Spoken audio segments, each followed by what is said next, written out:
It's been exactly 1 month since Kern County Public Health reported the first positive test for COVID-19. Since then, an epic flow of grim and sometimes hopeful news has come in from across the nation, the state, and the county. 17's Robert Price has more. St. Patrick's Day, March 17th, a traditional time of celebration that tends to feature beer and close quarters.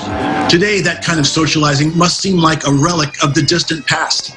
That same day, March 17th, Kern County public health officials announced Kern County's first positive test for COVID-19.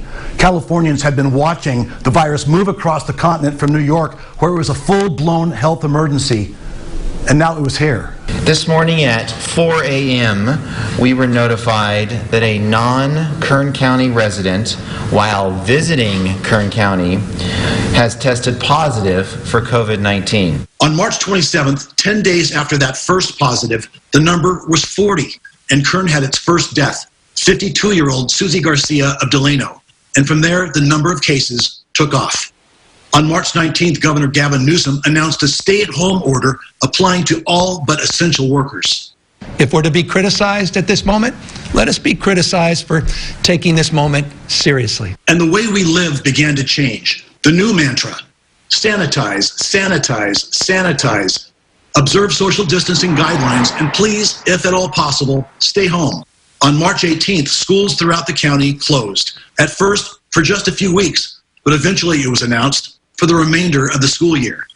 Homeschooling became the new norm as districts throughout the county sought ways to get lessons into the hands of 190,000 students spread across an area the size of New Jersey.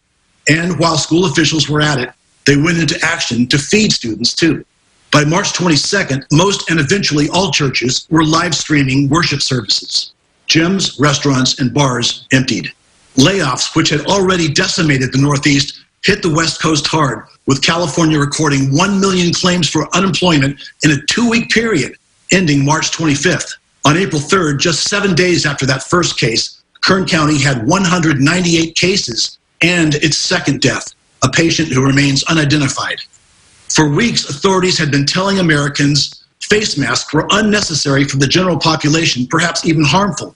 But in a stunning pivot, also on April the 3rd, they suddenly declared masks were a good idea, even in some locales, mandatory. And almost overnight, face masks, including homemade masks, became the fashion statement of the year.